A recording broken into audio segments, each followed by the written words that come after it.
स्वागत है आपरो लक्ष्मण धारा एजुकेशन प्लेटफॉर्म में। और आज अपा ई वीडियो में चर्चा करोला हिंदी व्याकरण रे सामान्य परिचय के बारे में। बिया तो आपने बहुत सी किताबों में हिंदी व्याकरण और सामान्य परिचय पढ़ो है, लेकिन ई नोट्स में हिंदी व्याकरण रा जितना भी कोचिंग का नोट्स है और प्रसिद्ध पुस्तकें हैं, जैसे राघव प्रकाश जी की जो हिंदी की पुस्तक है वो, और अन्य जो हिंदी के अंदर जानी मानी किताबें हैं, उनमें से इस कंटेंट को तैयार किया है। तो आपा इसके बारे में पढ़ा और थाने ई वीडियो में जो कंटेंट दिखाया जा रहा है इनकी PDF प्राप्त करने के लिए थाने ई वीडियो के डिस्क्रिप्शन बॉक्स में इन्हें लिंक दियो है, भी मत क्लिक करन थे ई PDF ने डाउनलोड कर प्रिंट निकाल सको। तो चलियो शुरुआत करा। एक बार पुनः थानो स्वागत है लक्ष्मण धारा एजुकेशन प्लेटफॉर्म में। और आज अपा हिंदी रे सामान्य परिचय के बारे में बात कराला।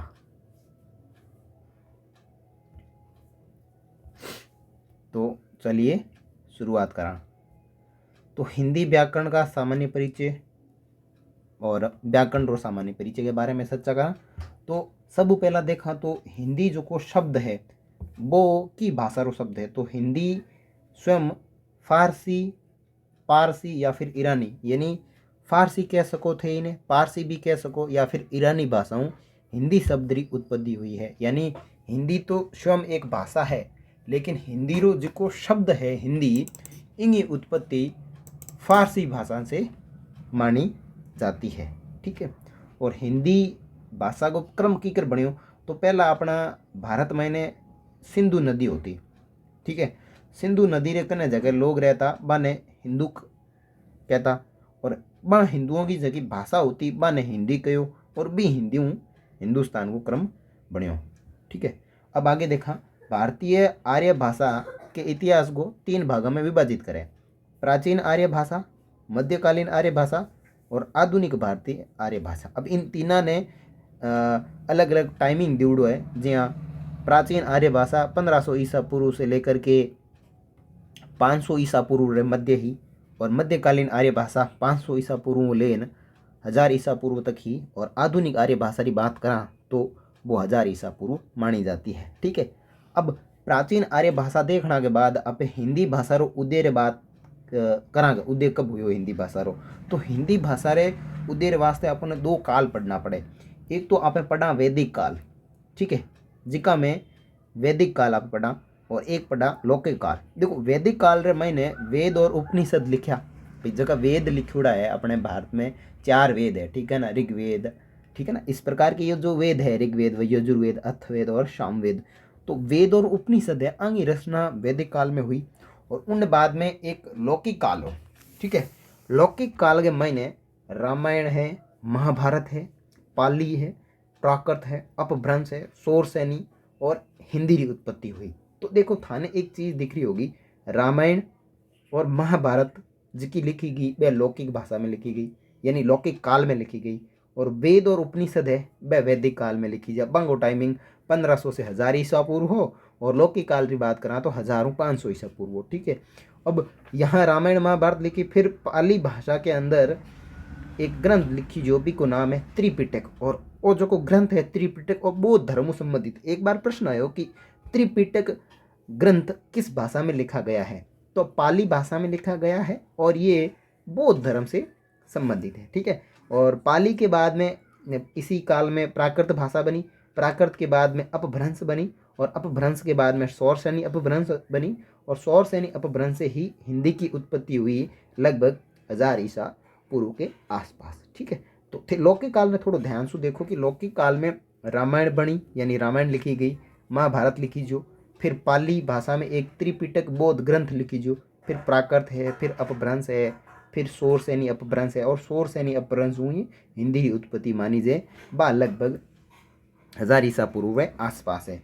तो इसी 1000 ईसा को ईस्वी को आधार मानते हुए हिंदी का जो मानक समय है वो 1000 ईस्वी माना गया है। यानी हिंदी की जो उत्पत्ति का जो टाइमिंग है कि भाई उत्पत्ति कई काल में हुई, तो आप कह सका कि हिंदी की उत्पत्ति है बा 1000 ईस्वी में मानी जाती है। ठीक है। तो यहाँ तक बात खत्म हुई। आगे देखते हैं, यहाँ एक शब्द आया है अपभ्रंश। अपभ्रंश कहीं वे जब भाषा अपने मूल स्वरूप नयो स्वरूप जब धारण करे, बी के बीच में जकी टाइमिंग हुए, बी के बीच में जो कालांतर जो टाइम हुए, बी ने के अपभ्रंश। जब भाषा अपने प्राचीन रूप से नवीन रूप को धारण करती है और इसके बीच में जिकी प्रक्रिया वे बिने अपभ्रंश की संज्ञा दी जावे। ठीक है, आगे बात करा भाषा कहीं वे, तो भाषा शब्द री उत्पत्ति, भाषा शब्द री उत्पत्ति भाष धातु से मानी जाती है, यानी संस्कृत री भाष धातु इनकी उत्पत्ति मानी जावे। और जिको अर्थ हुए प्रकट करना, यानी भाषा रो मतलब हुए प्रकट करना। और वो जो को भाषा शब्द है वो संस्कृत रे भाष धातु बनियोड़ो है। और किने प्रकट करी, तो भाव या विचार ने प्रकट करना। तो आप यहाँ कह सका कि भाषा शब्द री उत्पत्ति संस्कृत रे भाष धातु वड़ी है और इनो अर्थ है प्रकट करना, अर्थात भाव या विचार को प्रकट करना। ठीक है, तो भाषा शब्द री अपन पूर्ण जानकारी वेगी कि भाषा शब्द है वो संस्कृत रे भाष धातु बनियोड़ो है और जिकी उत्पत्ति संस्कृत रे भाष धातु ही है और जिको अर्थ है प्रकट करना, अर्थात किसको प्रकट करना, भाव या विचार को प्रकट करना। हिंदी भाषा दिवस कब मनाया जावे, 14 सितंबर को हिंदी भाषा दिवस मनाया जाता है। और राजस्थानी भाषा दिवस की बात करा तो 21 फरवरी ने मनाई जावे। फिर है भाषा के प्रकार या माध्यम कितने हैं, तो भाषा के प्रकार या माध्यम की बात करूँ तो 3 प्रकार है। एक तो बोलना, दूसरा लिखना, तीसरा संकेत। या फिर इनको ऐसे कह सकते हैं कि बोलना, लिखना, संकेत के अंदर देखें तो सांकेतिक भाषा, लिखने में देखें तो लिखित भाषा और बोलने में देखें तो मौखिक भाषा। यानी मौखिक भाषा, लिखित भाषा और सांकेतिक भाषा। अगर पहला के टाइम की बात करा, यानी पहले के ज़माने में सिर्फ ये 2 ही भाषाओं को प्रकार माना जाता था, लिखित भाषा और मौखिक भाषा। लेकिन वर्तमान समय में सांकेतिक भाषा को भी इसमें सम्मिलित किया जाता है।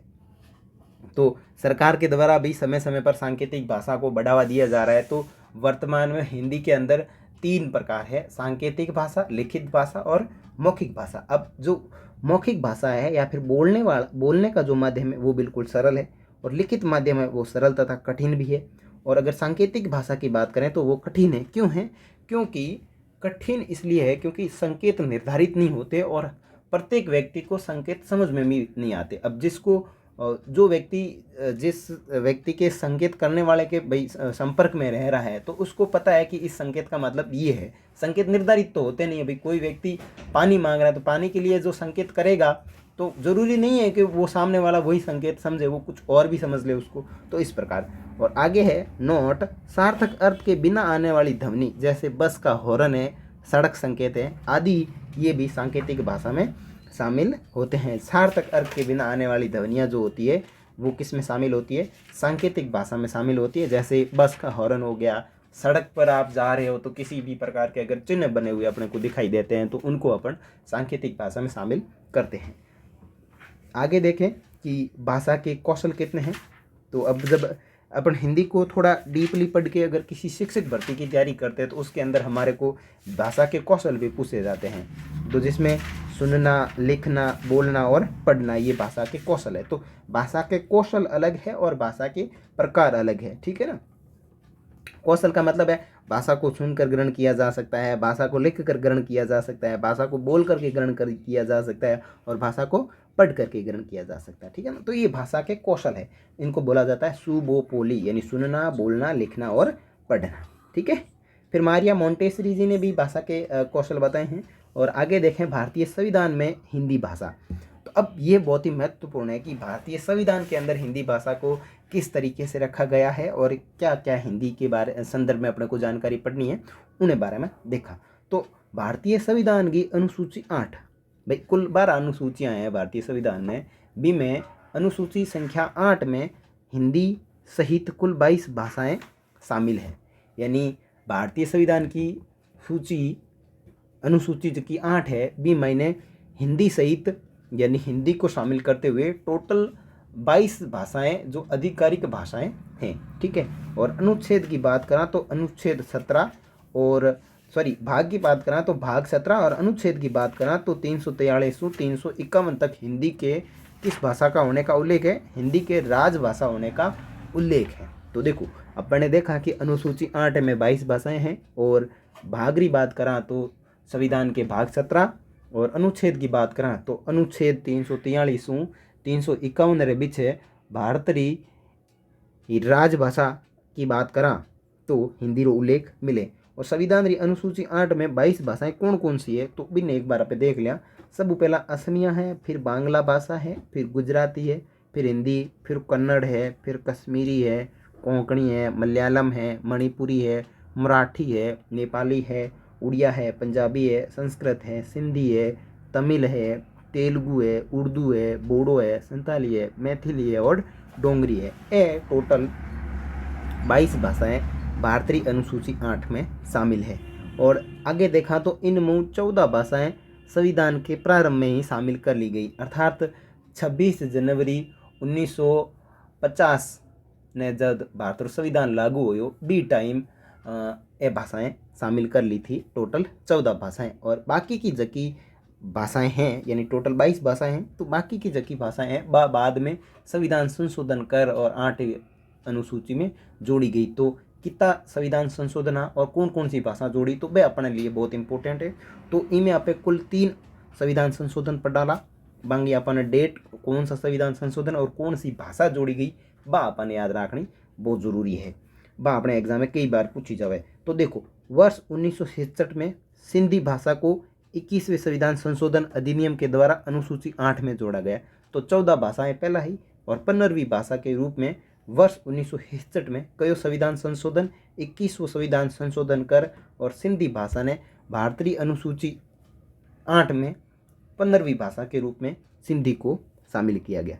फिर बात करा 71वां संविधान संशोधन अधिनियम जो 1992 में हुए और बी के द्वारा 3 भाषाएं जोड़ी गई, क्रमशः 16 नंबर पे कोंकणी, 17 नंबर पे मणिपुरी और 18 नंबर पे नेपाली थे। इन्हें याद कर सको को भावे नहीं मने क से कोंकणी, मैं से मणिपुरी और न से नेपाली। 71वां संविधान संशोधन और 1992 में जोड़ी गई। फिर बात करा 92वें संविधान संशोधन रही और जको हो 2003 में और लागू है 2004 हो और इमें बोडो, डोंगरी, मैथिली और संताली कुल 4 भाषाएं भारतीय संविधान के अनुसूची 8 में जोड़ी गई और कुल 22 भाषाएं हो गई। तो इन थे याद रखो BDMS।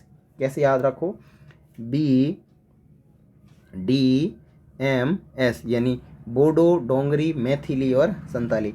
तो संविधान ने एक बार पुनः देख लियो क्योंकि ये बहुत इंपॉर्टेंट है। भारतीय संविधान रे अनुसूची 8 में 22 भाषाओं रो उल्लेख मिले जो कि भारतीय आधिकारिक भाषाएं हैं और भाग 17 अनुच्छेद 343 351 तक विशेष रूप से हिंदी रो उल्लेख मिले जिका महीने हिंदी राजभाषा होने रो प्रावधान है या फिर उल्लेख है। और अनुसूची 8 में 22 भाषाएं हैं और आज की 22 भाषा में 14 भाषाएं प्रारंभिक संविधान में शामिल कर ली गई और बाकी की भाषाएं हैं वे 3 संविधान संशोधन कारण भारतीय संविधान में जोड़ी गई। ठीक है, तो क्या किया संविधान संशोधन है तो पहलो है 21वां संविधान संशोधन 1967 में हुआ यानी 1967 में हुआ और इनके तहत 15वीं भाषा के रूप में सिंधी ने जोड़ी। और बंडे बाद में याद रखना है 71वां संविधान संशोधन जिको 1992 में हुआ यानी 1992 में हुआ था और इसके अंदर को भावे नहीं मने यानी कोंकणी, मणिपुरी और नेपाली थाने याद रखनी है। बी के बाद में 92वां संविधान संशोधन हुआ जगह 2003 में हुआ था और लागू जगह की बात करा तो 2004 में हुआ और इनके तहत हमें 4 भाषा रखनी है। क्रम याद रखना है बिल्कुल ऐसे ही BDMS यानी बोडो, डोंगरी, मैथिली और संताली। और इसके तहत हमारे संविधान के अंदर कुल भाषा 22 भाषाओं को आधिकारिक भाषा के रूप में शामिल कर लिया गया। अब देखा आगे डॉक्टर भोलानाथ तिवारी जी ने अपभ्रंश का 7 भेद बताया। किया 7 भेद है बाने भी देख लियो। अपभ्रंश में किए अपभ्रंश उत्पत्ति हुई। अगर सौर सैनी अपभ्रंश की बात करा तो हिंदी और राजस्थानी भाषा की उत्पत्ति हुई। और 85 अपभ्रंश की बात करा तो लहदा और पंजाबी भाषा उत्पन्न हुई। ब्राचंड की उत्पत्ति करा तो सिंधी हुई और खस से बोले तो पहाड़ी हिंदी की उत्पत्ति हुई और मराठी से मराठी बनी। और अर्ध मगधी बात करा तो पूर्ण हिंदी रो निर्माण हुयो। और मगधी से बात करा तो बिहारी है, बंगाली है, गुजराती है, उड़िया है, असमिया है, इन भाषा रो निर्माण हुयो। अपन विशेष रूप से ध्यान रखना सौर सैनी अपभ्रंश जो को अपने हिंदी की उत्पत्ति रो मुख्य आधार है। पूछा जाता है हिंदी की उत्पत्ति कब हुई तो 1000 ईस्वी के आसपास और किण हुई तो सोर्स यानी अपभ्रंशु उत्पत्ति हुई। ठीक है, अब आगे देखा कुछ भाषाएं तथा उनकी लिपियां। अब देखो लिपि कहीं हुए कोई भी मौखिक भाषा वे बी भाषा ने अगर आपे चिन्ह चिन्हबद्ध कर अगर आपे बीने लिखित रूप दे दा तो लिखित रूप ज्यादा देवागा तो बाकी कोई ना कोई लिपि जरूर होगी। तो इं कारण यहाँ पे कुछ लिपियों के बारे में अपन पढ़े तो सब पहला देवनागरी लिपि है, फिर रोमन लिपि है, फिर रूसी लिपि है, फिर गुरुमुखी लिपि है और फिर फारसी लिपि है। अब ये किंग किंग लिपियाँ हैं। तो देखो यहाँ देवनागरी में 4 भाषाएं हैं, हिंदी, संस्कृत, मराठी और नेपाली। चारों की देवनागरी लिपि है। हिंदी, संस्कृत, मराठी और नेपाली अन चारों भाषा की लिपि देवनागरी है। फिर बात करें अंग्रेजी, फ्रेंच, जर्मन और स्पेनिश की 4 भाषाओं की लिपि जो की है वह है रोमन लिपि। ठीक है ना, जैसे आप देवनागरी लिपि बेस आके रोमन लिपि। फिर बात करें रूसी, तो रूसी एक तो बुल्गारियन की है और एक रूसी भाषा की जो लिपि है वो रूसी लिपि है। और फिर बात करें पंजाबी भाषा की, तो पंजाबी भाषा की जो लिपि है वह गुरुमुखी लिपि है। और फिर बात करें अगर उर्दू भाषा की, तो उर्दू भाषा की जो लिपि है वह फारसी लिपि है। ठीक है, अब इनमें सबसे बड़ी विशेषता है कि सभी भाषाएं दाएं से बाएं लिखी जाती है, लेकिन उर्दू दाएं से बाएं लिखी जाती है। देखो बाकी वाली जो भाषाएं हैं वह तो आपने यहाँ लिखा। ठीक है, और अगर उर्दू की बात करें तो उर्दू है वो हमेशा दाएं से बाएं लिखी जाती है, उर्दू ऐसे लिखी जाती है। ठीक है ना, तो इनकी ये विशेषता भी बनती है कि निम्न में से कौन सी जो भाषा है वो दाएं से बाएं लिखी जाती है, और निम्न में से कौन सी भाषा है तो दाएं से बाएं ऐसे लिखी जाती है, फिर ऐसे फिर ऐसे फिर ऐसे।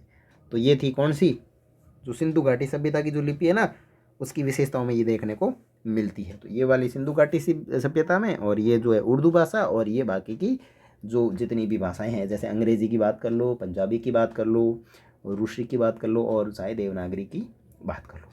तो यहाँ तक आपके मैटर क्लियर। अब आगे देखते हैं भाषा के विविध रूप। अब अगर आप भाषा के विविध रूप में देखा तो भाषा के विविध रूप में सब पहला आवे बोली, यानी बोली कहीं हुए।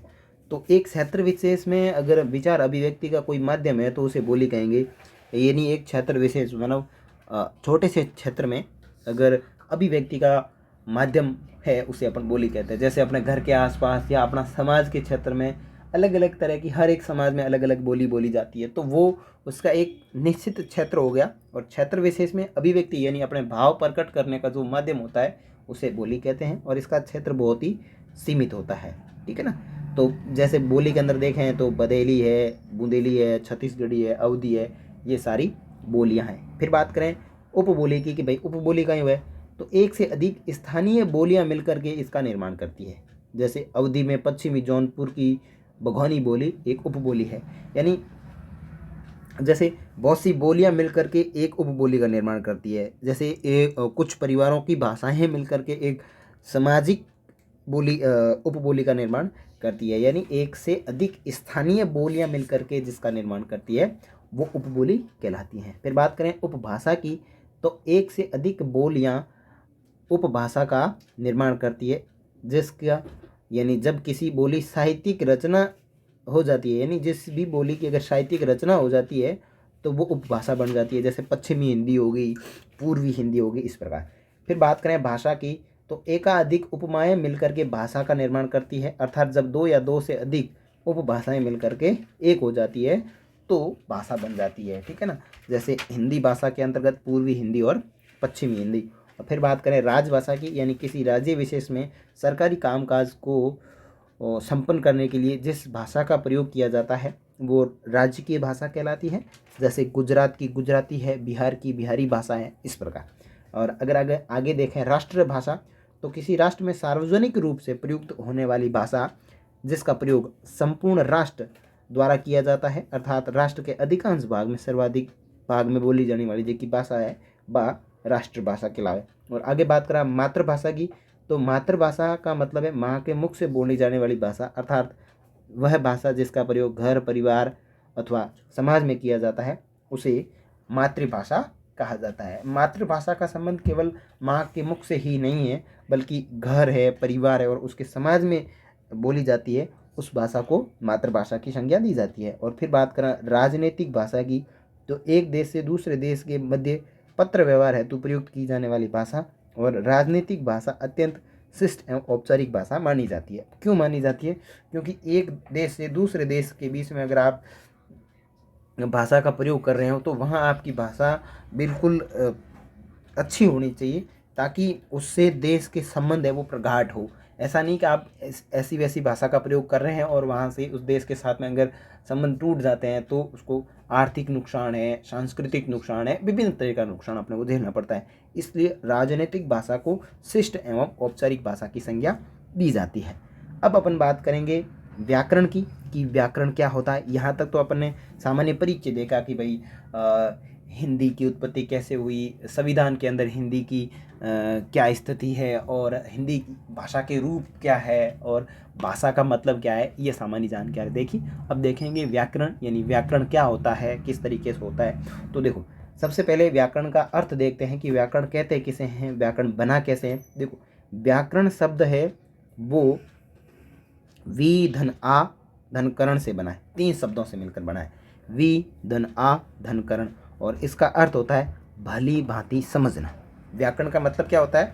भली भांति समझना। और व्याकरण जो शब्द है वो 3 शब्दों से मिलकर बना है, वी धन आ धन करण, यानी व्याकरण, और जिसका अर्थ होता है भली भांति समझना।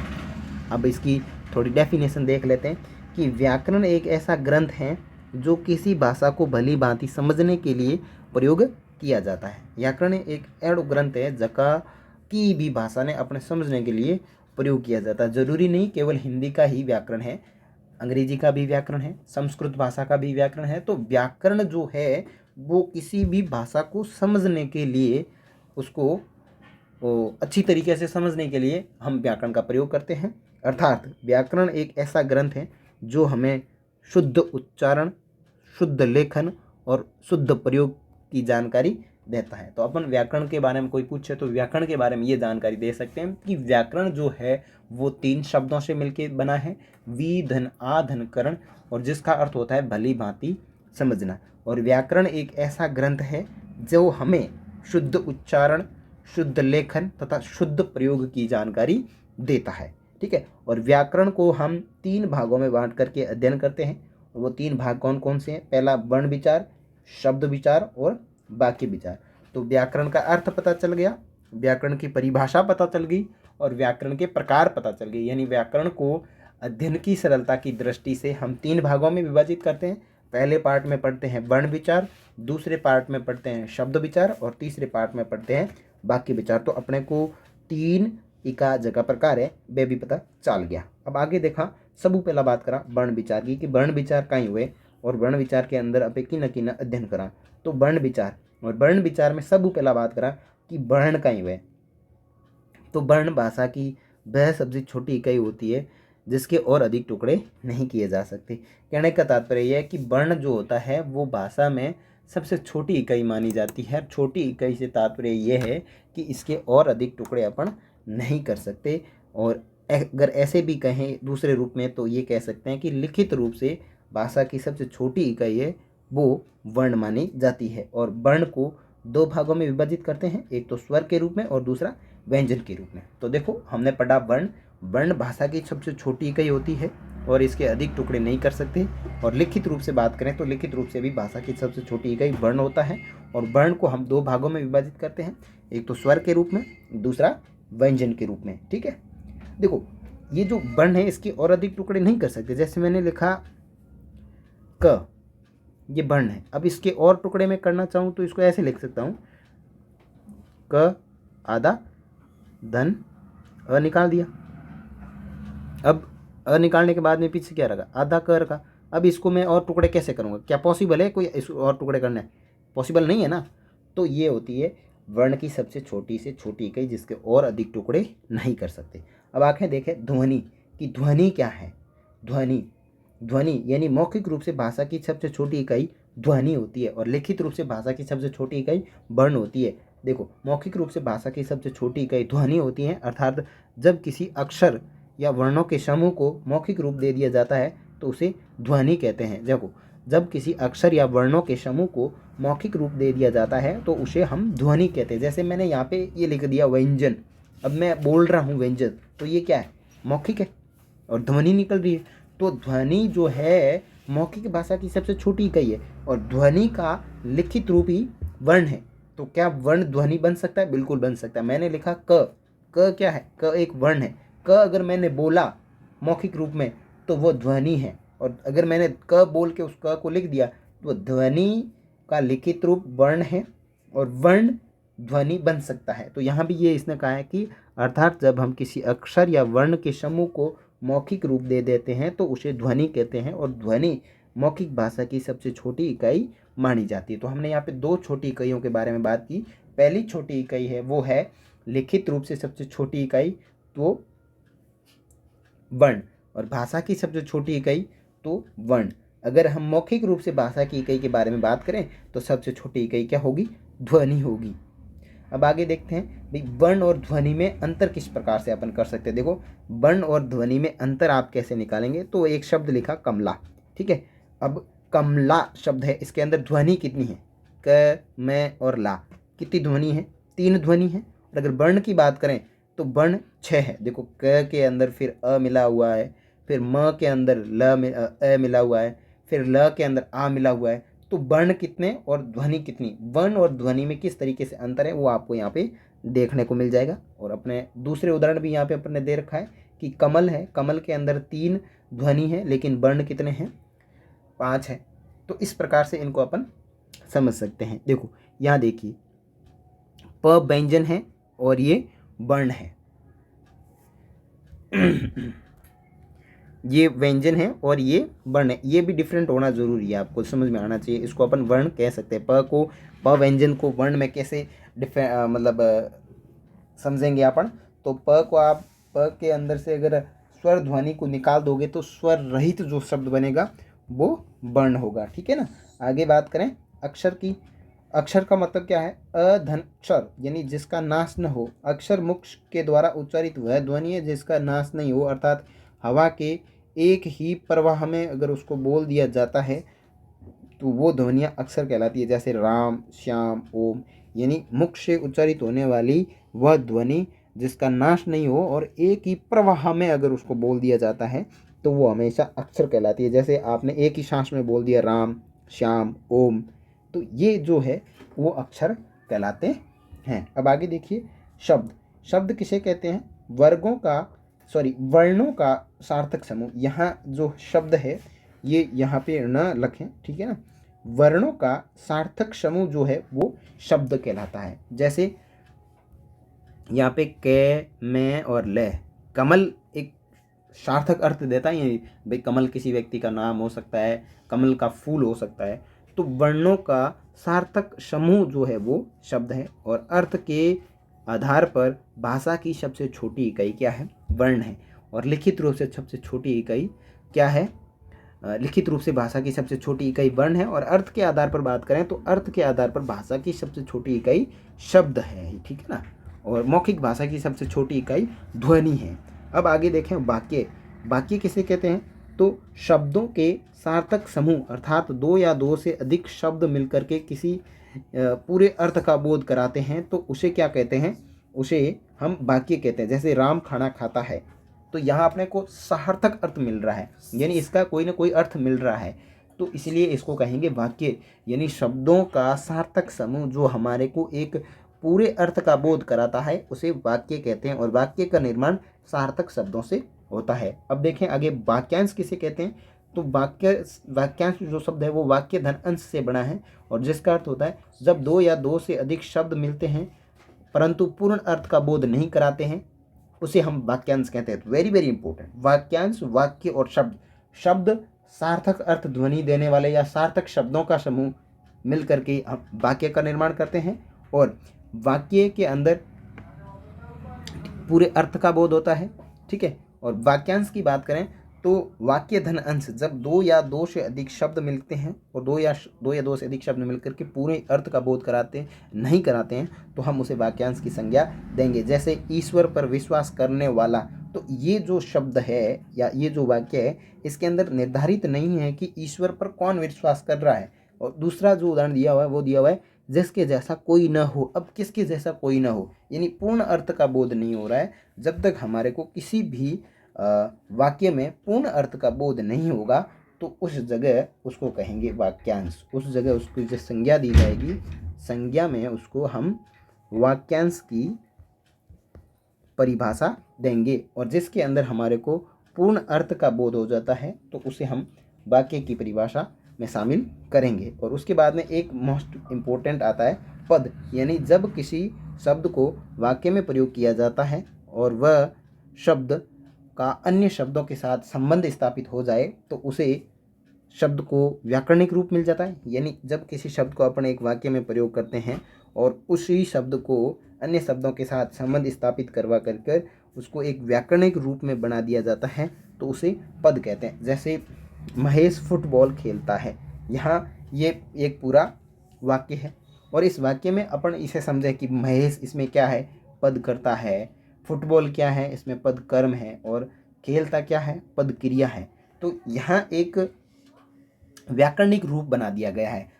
तो इसको अब जैसे ये प्रश्न लिखा हुआ है इसमें डायरेक्ट दे दिया कि महेश फुटबॉल खेलता है, मैं क्या है, वाक्य है, वाक्यांश है या पद है। तो यहाँ अपना राइट होगा पद, क्योंकि यहाँ महेश करता है, फुटबॉल यहाँ पे कर्म है और खेलता यहाँ पे पद क्रिया है। और आगे इसने नोट करके बताया कि जब किसी शब्द को अकेला प्रयोग किया जाता है तो वह शब्द होता है, लेकिन उसी शब्द को वाक्य में प्रयोग किया जाता है तो वो पद होता है। तो कैसे, देखो यहाँ ये प्रश्न पूछा कि एग्जाम्पल यही है कि महेश फुटबॉल खेलता है, निम्न में से क्या होगा, भाई वाक्य होगा, पद होगा, शब्द होगा या वाक्यांश होगा। तो यहाँ पे अपना राइट ऑप्शन जो होगा वो पद होगा। अगर मैं महेश को अंडरलाइन करता, सिर्फ महेश को अंडरलाइन करके देता कि निम्नलिखित में से रेखांकित पद क्या है, तो रेखांकित यहाँ पे क्या है, महेश है। तो अगर एक शब्द को अगर अंडरलाइन करता तो वहाँ शब्द क्या होता, अकेला प्रयोग किया जाता तो शब्द शब्द होता। अगर अकेला प्रयोग नहीं किया जा रहा है तो वो क्या है, पद है। अगर मैं यहाँ पे महेश को अंडरलाइन करूँ और फिर पूछूं कि निम्न में से महेश है तो महेश एक शब्द है। और अगर महेश को अंडरलाइन हटा दी जाए, महेश की अंडरलाइन को हटा दिया जाए और पूछा जाए कि महेश फुटबॉल खेलता है, ये क्या है, तो ये एक पद है। तो अपने को वाक्य, वाक्यांश और पद और शब्द तीनों की परिभाषाएं आनी चाहिए कि शब्द मिलकर के वाक्य का निर्माण करते हैं और वाक्य के अंदर सार्थक शब्दों का समूह होता है। जब सार्थक शब्द मिलकर के एक ऐसे वाक्य का निर्माण करते हैं जो पूर्ण अर्थ का बोध नहीं कराता है तो वो वाक्यांश कहलाएगा। और जब शब्द मिलकर के उन्हीं शब्दों को अपन किसी दूसरे शब्द के साथ में संबंध स्थापित करवा करके उसको एक व्याकरणिक रूप में ढाल देते हैं या उसका व्याकरणिक रूप बना देते हैं तो उसको हम पद की संज्ञा देंगे। और पद में अगर कोई शब्द अकेला प्रयोग किया जा रहा है तो वो शब्द होगा, और अकेला प्रयोग नहीं करके उसको पूरा समूह में प्रयोग किया जा रहा है तो वो क्या होगा, पद होगा। चलिए आगे चलते हैं। अब आगे देखेंगे तो आगे अपन बात करेंगे हल या हलंत के बारे में, यानी हल क्या होता है, यानी हलंत क्या होता है। यहाँ हल से तात्पर्य प्रत्येक व्यंजन वर्ण स्वर के सहयोग से बोला जाता है। यानी अपन ने ये परिभाषा देखी है कि व्यंजन है वो स्वरों की सहायता से बोले जाते हैं, तो प्रत्येक व्यंजन वर्ण है वो स्वरों के सहयोग से बोले जाते हैं। जब व्यंजन में स्वर को अलग कर दिया जाता है, यानी व्यंजन के अंदर स्वर को हटा दिया जाता है, तो व्यंजन जो है वो अधूरा वर्ण हो जाता है। और उसी अधूरेपन को दर्शाने के लिए व्याकरण में व्यंजन के नीचे एक तिरछी रेखा खींच दी जाती है, उसे ही हल या फिर हलंत कहते हैं। कहने का तात्पर्य ओ है कि प्रत्येक जगह व्यंजन है, 33 व्यंजन है, ठीक है। बी मायने स्वर के सहयोग से बोले जाते हैं। भाई व्यंजन जगह है वह स्वर के सहयोग में बोला जाए। बा मायने अगर व्यंजन के अंदर से अगर अपन स्वर को अलग कर देते हैं तो व्यंजन जो है वो अधूरा हो जाता है, और उसी अधूरेपन को हिंदी भाषा के व्याकरण में दर्शाने के लिए हम जिसका प्रयोग करते हैं उसे अपन हलंत की संज्ञा देते हैं। जैसे मैंने यहाँ के नीचे रख रखा है, कक जैसे लिखा हुआ है, तो इसके नीचे ये जो तिरछी लाइन दिख रही है आ हलंत को दर्शाती है। बाकी बात करा मात्रा की, तो मात्रा क्या होती है, व्यंजनों के अनेक प्रकार के उच्चारण को स्पष्ट करने के लिए जब उनके साथ स्वरों का योग होता है तब स्वर का वास्तविक रूप जिस रूप में बदलता है उसे अपन मात्रा कहते हैं। मात्रा का मतलब होता है व्यंजनों के अनेक प्रकार का उच्चारण को स्पष्ट, यानी सीधा सीधा याद रखना है कि मात्रा का मतलब क्या है कि जो व्याकरण में उच्चारण है उन उच्चारण को स्पष्ट करने के लिए हम हिंदी भाषा के व्याकरण में मात्रा का प्रयोग करते हैं, ठीक है ना। अब आगे देख लीजिए इंपॉर्टेंट जानकारी। लिखित रूप से भाषा की सबसे छोटी इकाई क्या है, वर्ण है, ठीक है। मौखिक रूप से भाषा की सबसे छोटी इकाई ध्वनि है। उसके बाद में देखें तो भाषा की सबसे छोटी इकाई वर्ण है, और अर्थ के आधार पर बात करें तो अर्थ के आधार पर भाषा की सबसे छोटी इकाई शब्द है, और भावार्थ के आधार पर बात करें तो सबसे छोटी इकाई वाक्य है। देखो, लिखित रूप से वर्ण, मौखिक रूप से ध्वनि, और भाषा की सबसे छोटी इकाई वर्ण, अर्थ के आधार पर बात करें तो शब्द, और भावार्थ के आधार पर बात करें तो वाक्य। अब वर्ण के दो प्रकार हैं जिसमें स्वर और व्यंजन है, जो अपन बात करेंगे अगली क्लास में। तब तक नमस्कार, धन्यवाद।